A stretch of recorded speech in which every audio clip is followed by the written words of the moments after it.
Hello and welcome to the debate. I'm your host Sana Mahmood with you at PTV World. In today's show, we're going to be taking a look at two important stories. The first one is reference to the political developments within the country in the upcoming elections in Pakistan. And this is important, especially with regards to various political parties taking different measures prior to these elections. We also know, of course, that the ECP is also underway in its own preparations for the elections, and various measures are being taken with regards to making sure that the elections are free, fair and transparent, and of course that all requisites are met prior to the elections. In the same line, we also know that the ECP had directed the PTI to conduct intra-party polls, since that was a matter that was important to be conducted and concluded before the elections take place. We also know that on the directions of the ECP, the PTI did hold intra-party elections in secrecy and had announced the results of these elections, which named Barrister Qadir Khan as the new PTI chairman, and this was a name that was nominated by the previous chairman. A number of allegations were raised with regards to how this was again a selection process and not an electoral system that was followed, with a number of petitions by founding members of PTI also being put forward with the ECP.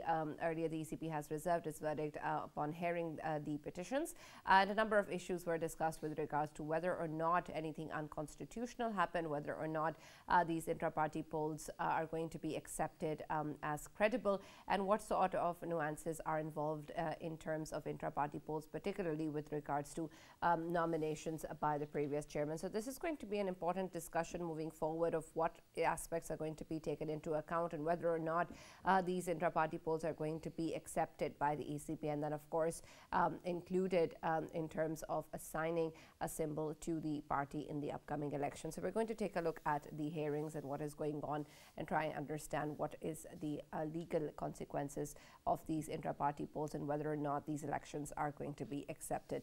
In our next segment, we're going to be taking a look at the stock exchange, which has unfortunately plummeted 900 points. This is something that we have seen previously as well, taking a dip, and now of course with numbers rising and a lot of gains on the market with reference to the dollar and also other indicators showing positive trajectory.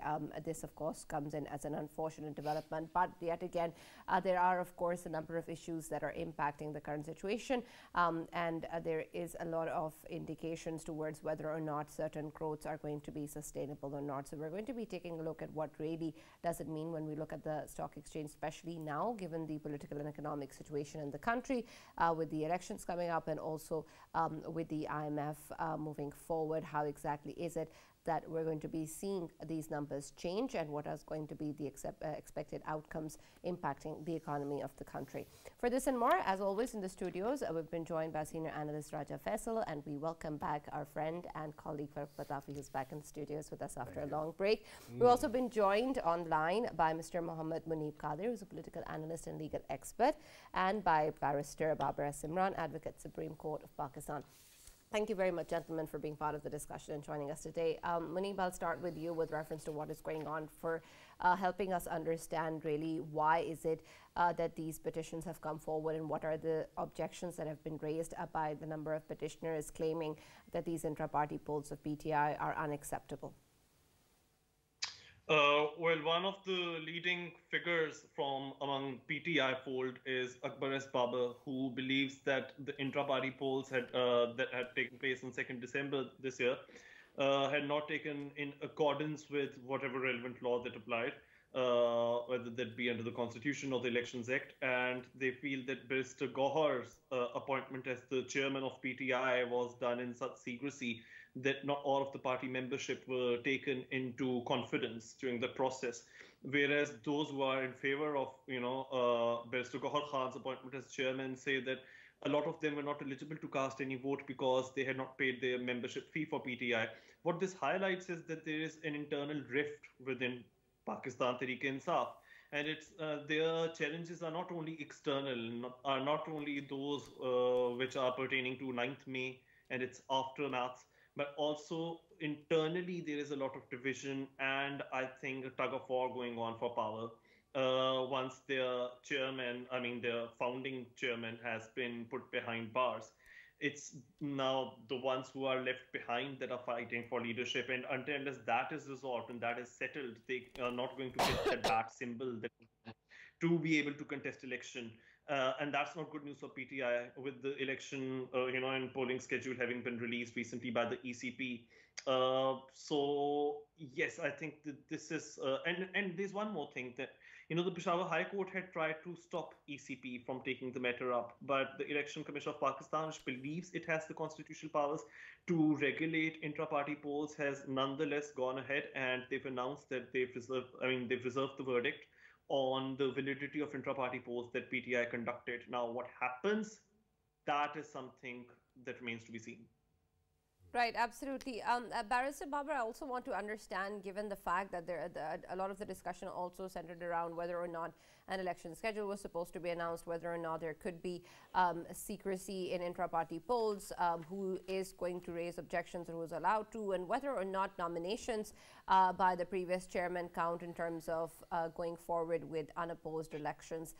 When you look at all of these different issues, of course, there is a lot of talk about how a certain political party is being targeted, how something is not happening in fair terms, and a lot of these aspects are very important, especially prior to the elections. So can you help us understand whether or not there is an actual violation that had taken place and things should have been done differently by a political party? Well, firstly, I would say that once the intra-party elections are done, they don't have as such any law under which they're regulated. Every political party has their own manifestos, and under that manifesto an election is conducted. And then there is a loose power of Election Commission of Pakistan to regulate it in a, in a very loose way. As far as this intra-party election was concerned, well, it's natural that when you have put one party to the corner, well, that to be something of a secret ballot. I wouldn't call it even a secret ballot.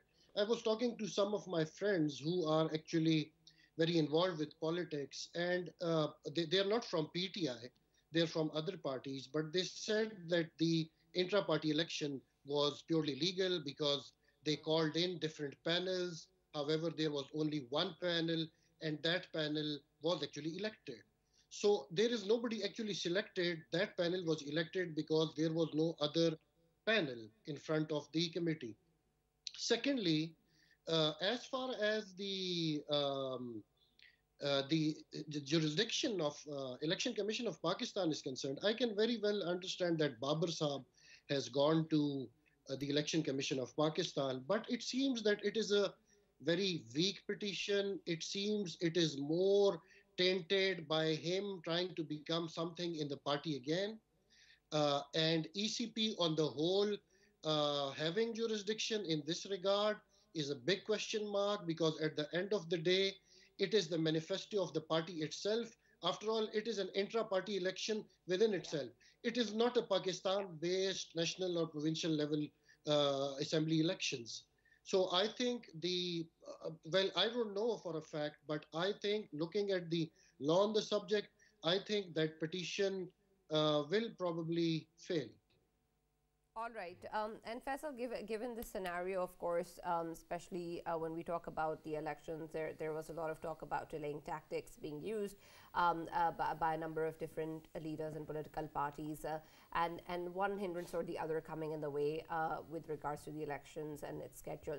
And I want to understand, when we talk about measures like these and with different political parties moving forward with the fact that they haven't been given the equal opportunity to participate in contested elections, or that everything is not being fairly conducted, how do you then see all of this in light of what has been happening with the PTI previously, and even now, considering that when we talk about what the situation is on ground, it seems that the intra-party polls don't really seem to be posing a problem? Yes, Anna, obviously, if we look at the current situation, I mean, this is a problem which we are, of course, seeing related to the intra-party elections. And as Barrister Babar has rightly pointed out, that, of course, there is another Babar Saab who happens to be one of the founding members of PTI. He is the one who actually gone in with the petitions, and his intentions either they nullify the intentions or whatever the intentions are, these are entirely, to be probed.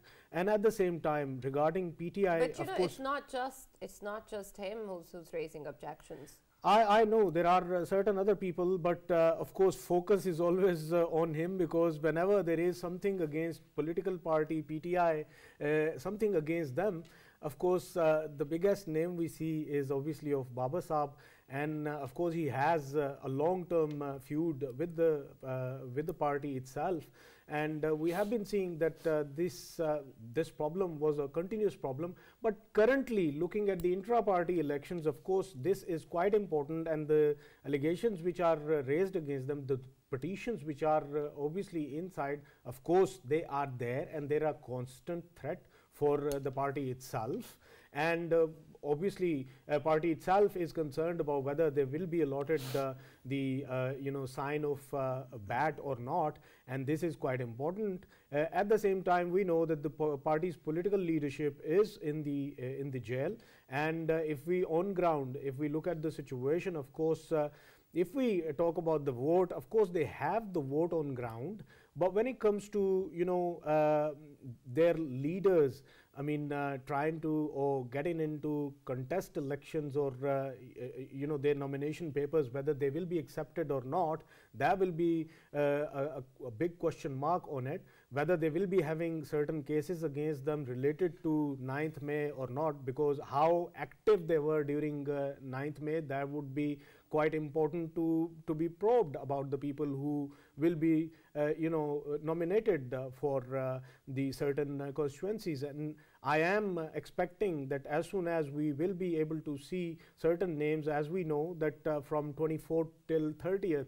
of course, people who will be submitting their papers for different constituencies, their obviously nominations, they will be challenged, and of course they will be probed, and probed by, of course, the ROs, the returning officers. They will be taking into account the certain aspects of it, and of course after their scrutinization, while they will be scrutinized, after that, of course, their names are being accepted or not, that will be crucial.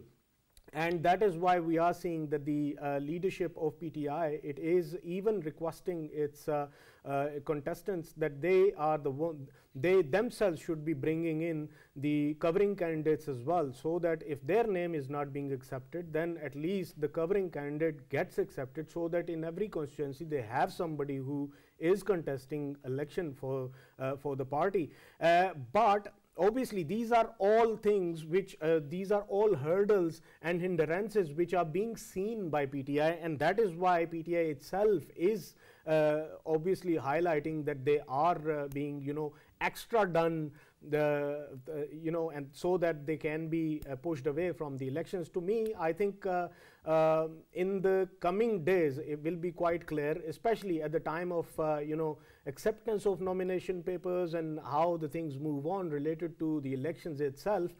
Then it will be seen whether one party or more than one party are being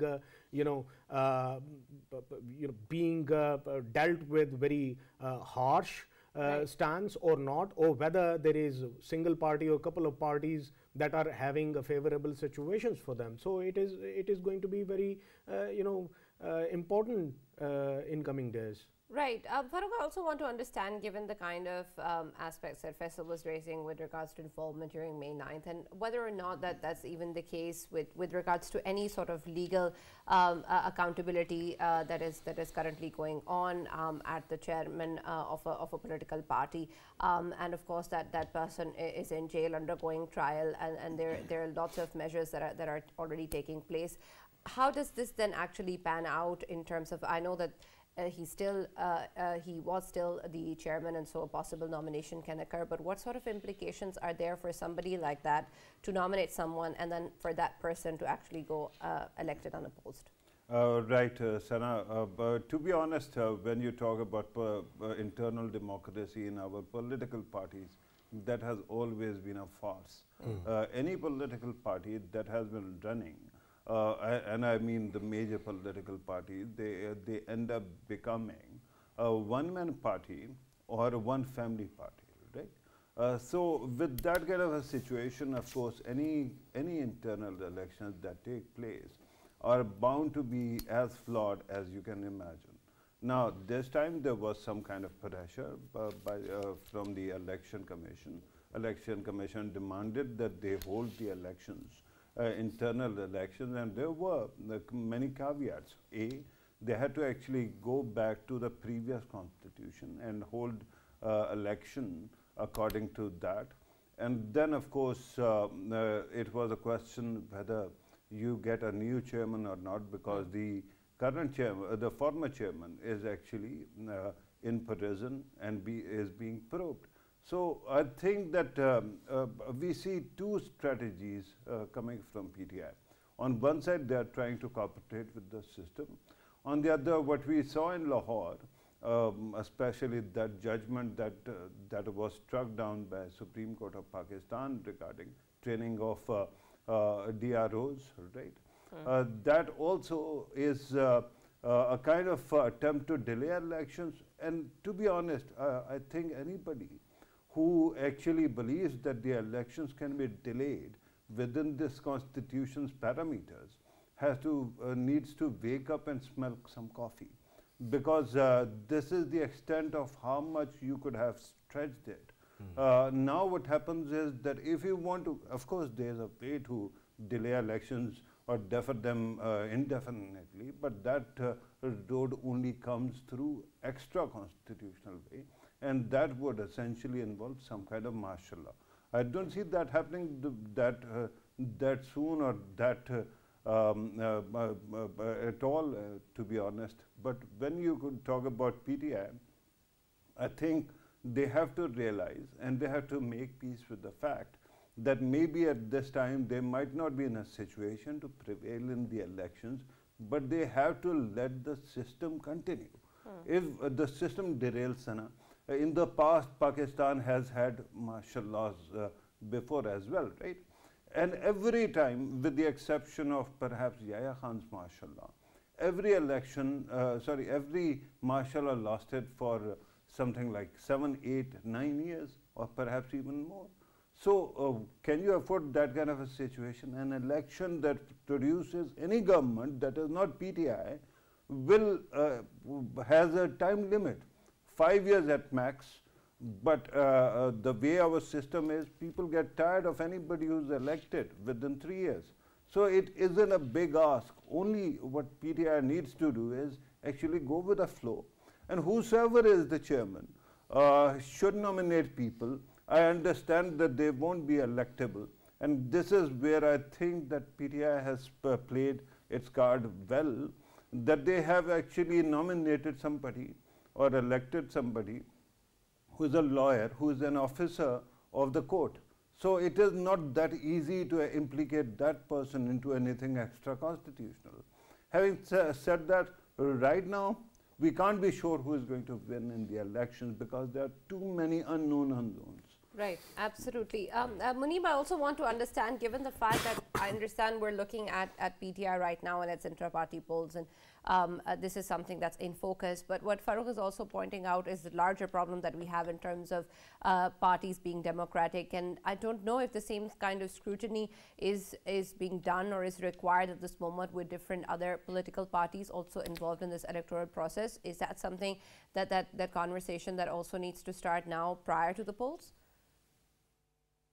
The scrutiny regarding intra-party polls that took place within PTI was invited by members of PTI themselves, because they are themselves not being able to agree upon who is going to lead the party. You know, once I think the person who was leading this personality or cult of personality politics is himself behind bars, the rest of them are very confused. But that confusion is just not there in People's Party or PMLN, for example.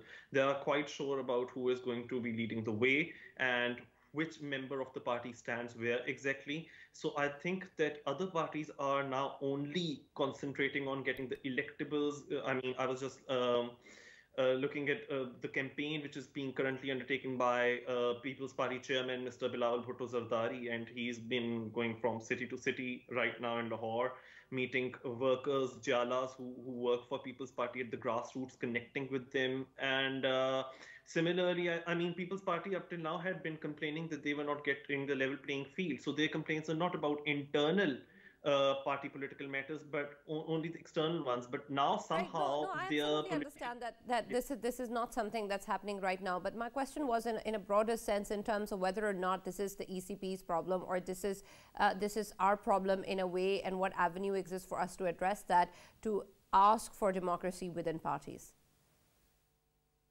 I think the ECP is entrusted with that particular duty, with that particular responsibility. It's the ECP's sole prerogative under the Constitution, and I believe that they are doing their job, they are doing their work. And if there are any concerns regarding, intra-party processes, not just with regards to PTI but other parties as well, that can be brought to the ECP. But that doesn't seem to be the case with other political parties as of now.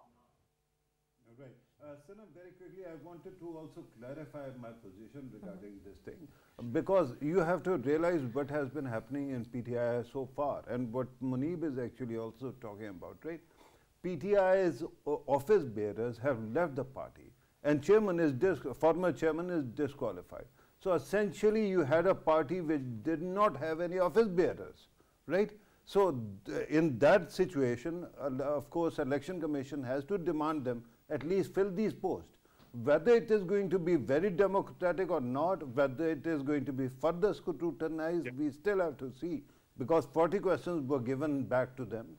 We have to see what exactly is the answer. Whether this is what other parties will be subjected to or not, we still have to wait and see. Right, absolutely. Barrister Babar, I also want your take on what is being discussed as the level playing field and how different political parties keep on asking for the same or equal opportunities to contest in the elections. And of course, there are numerous variables that are involved, but as per the ECP's and the caretaker government's responsibilities, what sort of avenues are required as a general prerequisite for this to actually happen, and not more beyond that, since this seems that the demand for level playing field extends far beyond perhaps what is the basic requirement of political parties to contest in elections. Are these prerequisites being given to all political parties in the same way? Well, I think firstly, if we look at a broader picture, all of this is going towards 8th of February, and on the 8th of February, whether Barrister Gohar Khan is the chairman or Imran Khan is the chairman, everybody's going to go cast their votes, and we will know who comes into power. As far as the level playing field is concerned, I think if you, the mandate that PTI has right now, if somebody's saying that they are not giving the level playing field, I think the mandate they have right now is, even if you don't give them a level playing field, they have a lot of mandate. Otherwise, as far as the courts are concerned, recently we have seen that the courts are actually going in an impartial direction. One of the things I would really like to state here, somebody was saying it a little while before, it is a maxim in law which says that justice delayed is justice denied, and then there is a maxim which says justice hurried is justice buried. Now, today, I think today or yesterday, the Supreme Court has told all the high courts in the country that all the delimitations issues should not be entertained in different high courts of the province. Now, I know that the elections are really late and the Supreme Court really wants to, in one night the election schedule was announced and they really want to, let the elections happen. But that does not mean that the spirit of the Elections Act is abrogated in any way, because, there has to be petitions coming in where different individuals will have their own grievance. And the Supreme Court having a blanket order all around Pakistan saying that you do not need to entertain any of the constituencies or any of its problems because we want to conduct the election on 8th of February, I think that is again probably wrong in a way.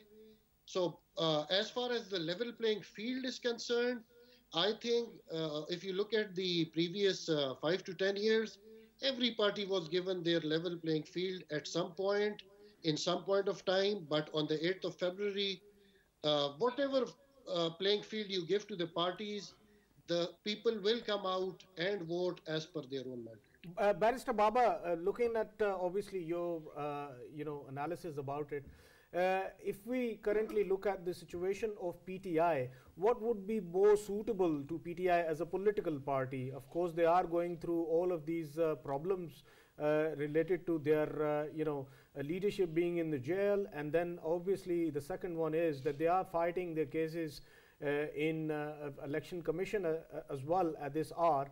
So 8th of February, is it the right date for the election, or PTI would be preferring to extend this date? Well, as far as PTI is concerned, firstly, I would say it is the biggest political party of Pakistan. Secondly, on the 8th of February, I think with any candidate of theirs, if you go out on the streets and ask people, I think they have a huge mandate. And number three, I don't think they want to delay the election, because Imran Khan way back, both the assemblies of Punjab and KP were actually annulled because of that one reason, that we want fresh elections. So I don't think they want delay in elections anymore. All right. Thank you very much, Barrister Babar, for joining us, and Muhammad Muneeb Qadir for being part of the discussion as well. But Faisal, when we take a look at what has been raised, especially in terms of whether or not a delay in election is actually going to be beneficial for us, is a consideration that we should have, given the legal measures involved, and not perhaps every aspect is going to be something that we can just reject on the basis of the fact that this is the deadline and this is when we need to have the elections. And given the current scenarios and the different aspects that are being considered, do you think that there is perhaps an undue amount of pressure of doing elections on 8th of February? Pressure on who? On the ECP, on all of us? I think it's not the pressure which is on ECP, but I guess it is obviously it is a requirement of the Constitution. Then obviously Supreme Court was in the favor of obviously getting the election done on 8th of February, and we should stick to it. But at the same time, talking about the different political parties, if we talk about PMLN says that it is ready for the elections, as so many electables they have joined them, and in different provinces we have been seeing that they have right party alliances which can show its strength in different provinces as well. But if we talk about two major provinces, especially Punjab and KPK, then of course on ground the situation is that as Barrister Babar was rightly pointing out, that the mandate of PTI is still there. Even we talk about the rural Punjab, it is still there and it is intact. And the only problem for PTI as a party is that they don't have the people who are contesting. They have the votes, they don't have the people who are contesting the elections. So how do we know that? Yeah. Well, prima facie, we know it. Obviously, looking at the picture, I mean, majority of the constituencies. Even if you talk about my constituency, I mean, the person, the MPA who used to contest election for PTI previously, of course, he's off the scene. Nobody knows where he is, whether he's going to contest elections or not. That is another question mark. Then MNA's seat, nobody is there. And who's going to contest? I mean, I'm from that constituency. I don't know who's contesting this time from the PTI's side, because there are nomination papers have not been filed, so you wouldn't know. But normally about the other parties, I already know. Who is going to be the PMLN candidate?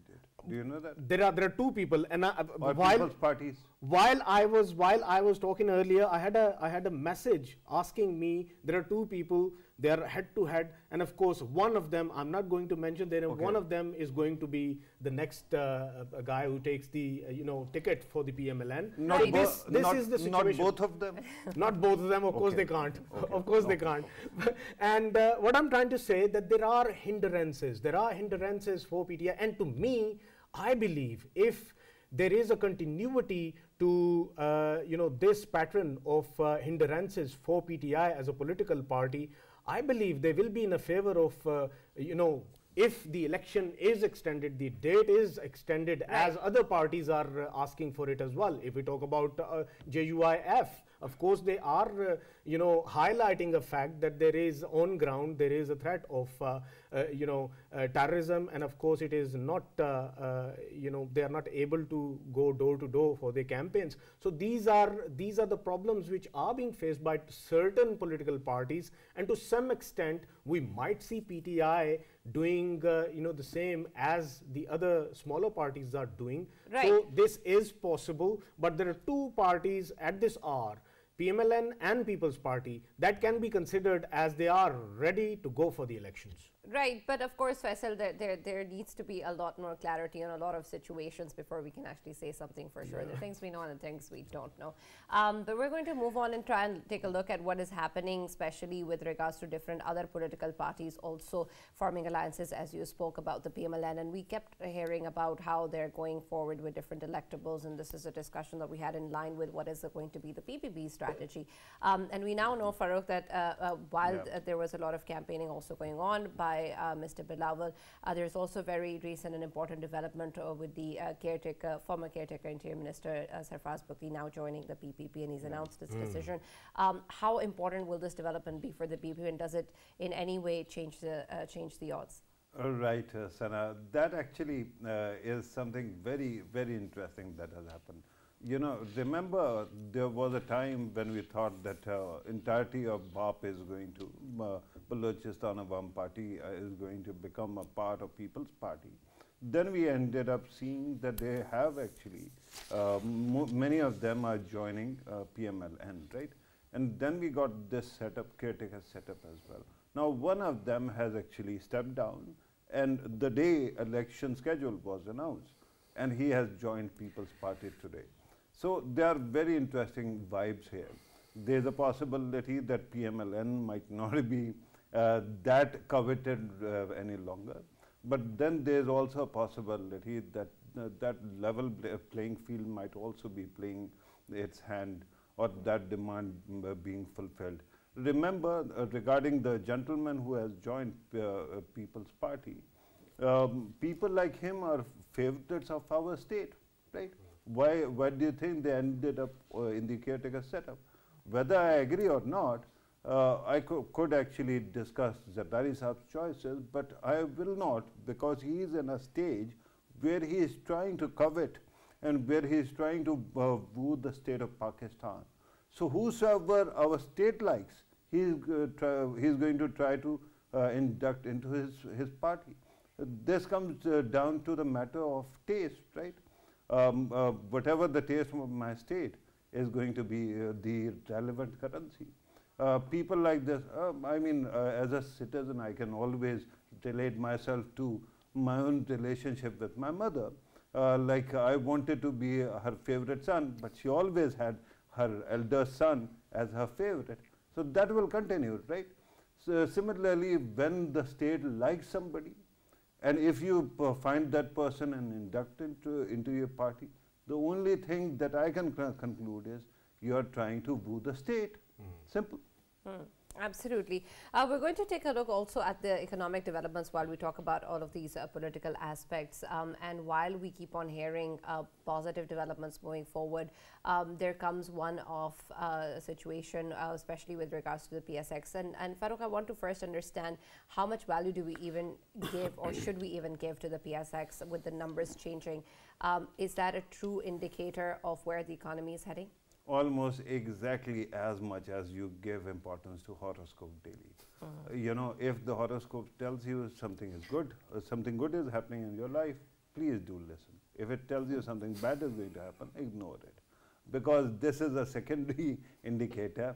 it is not a primary indicator. Exactly. Pakistan's stock market has very little, width when it comes to, footprint throughout the country. How many programs? If it was something very big or very influential, you would be watching programs on every channel discussing KSX, Pakistan Stock Exchange on the daily basis. But that doesn't happen. Why? Because people are not that into it. There are only certain people who invest in the entirety of the stock market, and that's why you keep on getting speculation. So there will be moments when all of a sudden people lose faith, or there can be a company. In this case, there was actually the fact is that stock market actually kept on building confidence for quite some time. It crossed 63,000, and then we were expecting that there is going to be a correction. So when correction comes, it comes in this way. Right, and this brings me to a counter question then. If not the PSX, then what numbers or indicators should the general person be looking at to get a fair idea of what's going on? Number one, when you talk about our economics, the first thing is inflation, your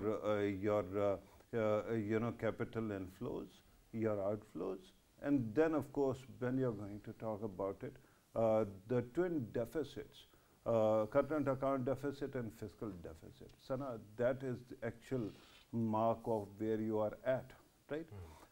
Then of course, when you talk about inflows, remittances play a very crucial role, and inflows also include other revenues of the state.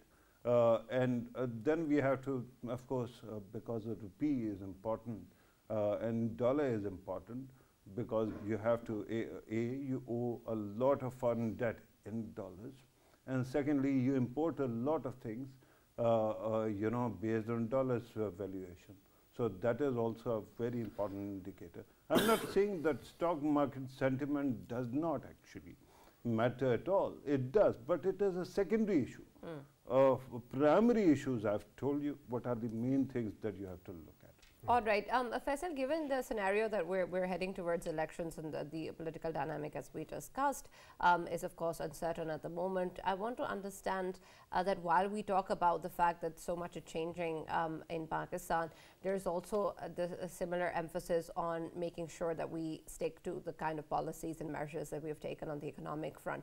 And these two are, of course, contradicting each other. How do we then move forward and step into the new year, especially prior to the elections and then right after the elections as well, to ensure that there isn't a huge hit on the economy? Yes, Anna, thanks for mentioning New Year. Heading towards New Year means we are in the month of December, and month of December is a very lazy month, I must say, because half of the month, I mean, people are just, the majority of the people of the world, they are waiting for the Christmas, and the half of the month. I don't think our politicians or economists are having a lazy month, by the way. But no, I'm talking about the businessmen, the people who are eyeing upon the stock markets, Pakistan Stock Exchange. Obviously, it's a lazy month, I must say. So, as Farrukh has earlier mentioned, there is just the screen you're looking at. Behind this screen, there is actual economy which is of Pakistan, which is being run in Pakistan, and whatever the screen is showing, I think it hasn't got that much importance, especially in the month of December. Obviously, we are getting into the last phase of December, which happens to be the last month. So January is going to be the key. If we talk about December is not the end of the financial year. yes. June is. Yeah.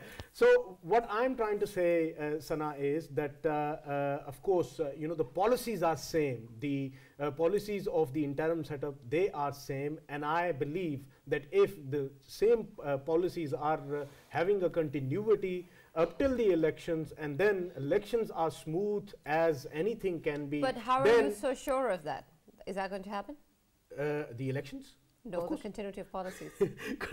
Yeah, of course. Looking at the current policies, of the interim setup, I'm pretty much sure that there will be no change until the elections, and of course the elections would see a new change, or maybe the same policies are continued in the future as well. Right, let me rephrase it in a different way to you, Farrukh. What guarantee do we have that this is going to happen? Right, that Pakistan doesn't have that kind of wiggle room.